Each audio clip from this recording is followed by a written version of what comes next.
Hello friends, welcome to my channel. और friends, ये जो चैनल है जिसमें हम अपनी प्रिपरेशन कर रहे हैं नेट एग्ज़ाम के सिलेबस के अकॉर्डिंग, ऐसे ही आपको मैं लेसन्स प्रोवाइड करवाती रहूँगी। तो ओवरऑल जो बहुत सारा कंसेप्ट है प्रोवाइड करवा चुकी हूँ, आगे भी बहुत सारा है जो प्रोवाइड करवाने वाला बाकी है, प्रिपरेशन होने वाली है और भी आपकी अच्छी तरह से। तो ऐसे ही देखते रहिएगा, मेरे लेसन्स को लाइक भी कीजिएगा, शेयर भी कीजिएगा और कमेंट करके भी बताइएगा। अगर आप मेरे इस चैनल पर न्यू हैं तो सब्सक्राइब भी कर लेना और बेल आइकन को दबा लेना, नोटिफिकेशन मिलता रहेगा तो टाइम पर आप मेरे जो वीडियोस है वो देख सकोगे और प्रिपरेशन कर सकोगे। इसके अलावा फ्रेंड्स, आप मुझे अनअकैडमी की लर्निंग ऐप को डाउनलोड कर वहाँ पर भी फॉलो कर सकते हो, उसका लिंक डिस्क्रिप्शन में आपको मिल जाएगा। तो वहाँ पर मेरे जो कोर्सेज चल रहे हैं फ्री ऑफ कॉस्ट हैं, तो बहुत सारा कंसेप्ट वहाँ भी मैंने प्रोवाइड करवाया हुआ है। एमसीक्यू सीरीज़ हैं, डिटेल्स में टॉपिक के जो कोर्सेज हैं वो दिए हुए हैं। तो बहुत सारा कंसेप्ट वहाँ पर है, तो देखिएगा ज़रूर एक बार वहाँ पर भी, तो पता चल जाएगा आपको। तो प्रिपरेशन कीजिएगा इसी तरह और अपना नेट क्लियर कीजिएगा। तो चलिए देखते हैं आज के जो हमारे एमसीक्यू सीरीज़ है एशियन हिस्ट्री से, उसके बारे में।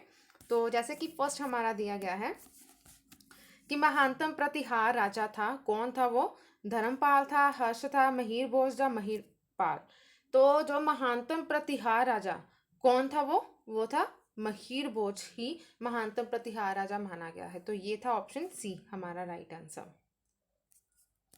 नेक्स्ट है कि राजवंश जो कन्नौज पर आधिपत्य स्थापित करने में त्रिकोणीय संघर्ष में उलझे हुए थे। जो त्रिकोणीय जो संघर्ष हुआ था उसमें उलझे हुए थे राजवंशों में, वो कौन कौन से थे? तो हमें जो सही है वो बताना है। तो जैसे कि चोल है, पाल है, गुज्जर और राष्ट्रकूट दिए गए हैं। तो इन चारों में से वो कौन त्रिकोणीय संघर्ष में उलझे थे?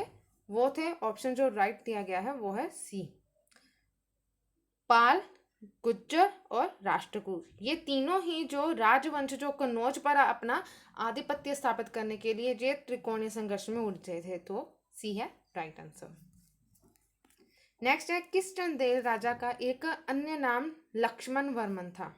कौन सा वो राजा था जिसका अन्य नाम क्या माना गया है, चाहे उसको पुकारा जाता था लक्ष्मण वर्मन के नाम से?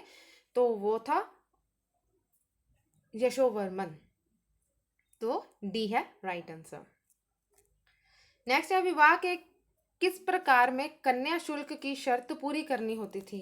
कन्या शुल्क जो दिया जाता था तो पूरी करनी होती थी, तो वो है कौन सा? क्योंकि कई प्रकार के जो विवाह है उसके बारे में बताया गया है, जिसमें है असुर है, ब्राह्मण, दैव और गंधर्व है।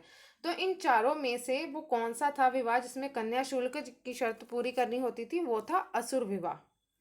तो ये है ए राइट आंसर, असुर विवाह। आगे है कि निम्नलिखित में से किसे स्त्री धन के लिए प्रथम उत्तराधिकारी माना जाता था? स्त्री धन के लिए प्रथम उत्तराधिकारी पति, पुत्र, पुत्री या पुत्र वधु को? तो वो था पुत्री को ही स्त्री धन के लिए प्रथम उत्तराधिकारी माना जाता था। तो ऑप्शन है सी राइट आंसर। आगे है, याज्ञवल्क्य की पद्धति में पुत्रहीन मृतक के उत्तराधिकारी क्रम में निम्नलिखित में से किसका स्थान प्रथम है? पुत्री का, भाई का, पत्नी का या पिता का? तो जो पुत्रहीन मृतक के उत्तराधिकारी क्रम में निम्नलिखित में से स्थान जो प्रथम है वो है पत्नी का। ये किसमें दिया गया है? याज्ञवल्क्य की पद्धति में। उसके अकॉर्डिंग ही ये कहा गया है कि पुत्रहीन मृतक के उत्तराधिकारी क्रम में पत्नी जो है ये प्रथम स्थान उसको दिया गया है। तो ऑप्शन है सी राइट आंसर। आगे है, निम्नलिखित में से कौन एक अनुलोम प्रकार के विवाह का निदर्शन है? कौन सा अनुलोम प्रकार के विवाह का? तो ऑप्शन है जैसे कि ब्राह्मण लड़के का एक क्षत्रिय लड़की से विवाह, क्षत्रिय लड़की का एक क्षत्रिय लड़के से विवाह, ब्राह्मण लड़के का एक ब्राह्मण लड़की से विवाह या वैश्य लड़की का एक क्षत्रिय लड़के से विवाह।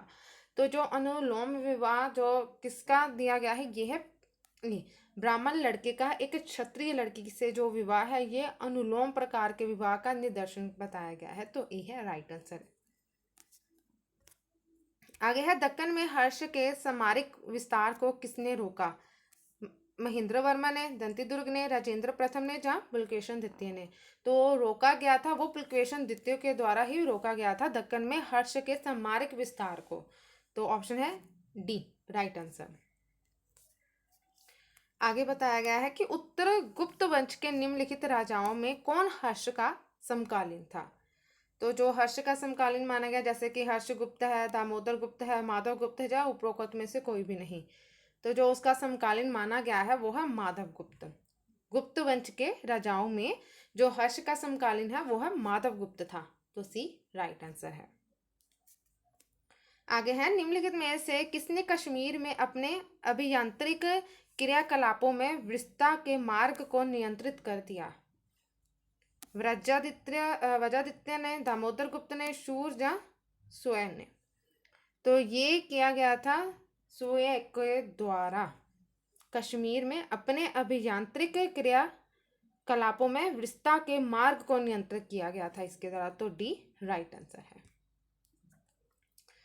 नेक्स्ट है, निम्नलिखित में से किसने अजमेर में सरस्वती मंदिर नामक एक शिक्षा संस्था की स्थापना की थी। किसमें? अजमेर में सरस्वती मंदिर नामक एक शिक्षा संस्थान की स्थापना। वाक्यपति राज ने, दुर्लभ राज, विहिंगराज चतुर्थ के द्वारा या पृथ्वीराज के द्वारा। तो ये विहिंगराज जो चतुर्थ था उसके द्वारा ही अजमेर में सरस्वती मंदिर नामक एक शिक्षा संस्था की स्थापना की गई थी। तो ऑप्शन है सी, क्योंकि उस टाइम पर जो शिक्षा होती थी मंदिरों को ही एक शिक्षा केंद्र माना जाता था, तो वहां पर ही शिक्षा वगैरह दी जाती थी। तो ऑप्शन है सी। आगे है, निम्नलिखित में से किसकी उपाधि परम सौगत थी। परम सौगत भास्कर वर्मन की, शशांक, राज्यवर्धन या हर्ष। तो ये थी राज्यवर्धन की जो उपाधि परम सौगत थी, ये उसको दी गई थी। तो सी है राइट आंसर। नेक्स्ट है, निम्नलिखित में से कौन अपने ब्रह्म क्षत्रिय कहते थे। कौन जो थे अपने आप को ब्रह्म क्षत्रिय कहते थे। पाल थे, प्रतिहार, चाहमान या सेन। तो जो ब्रह्म क्षत्रिय कहते थे वो थे सेन, जो अपने आप को ये कहते थे। तो ऑप्शन है डी हमारा राइट आंसर। तो फ्रेंड्स, आज के ये एमसीक्यू सीरीज थे हमारे एशियन हिस्ट्री से। आगे और इसी तरह ही हम एमसीक्यू सीरीज के बारे में जानेंगे। तो देखते रहिएगा। वीडियोस को लाइक शेयर करना, अनअकैडमी पर फॉलो भी करना और मेरे चैनल को सब्सक्राइब जरूर कर लेना। कमेंट करके भी बता सकते हो कि आपको लेसन्स कैसे लग रहे हैं। तो वीडियो देखने के लिए आप सभी का थैंक यू।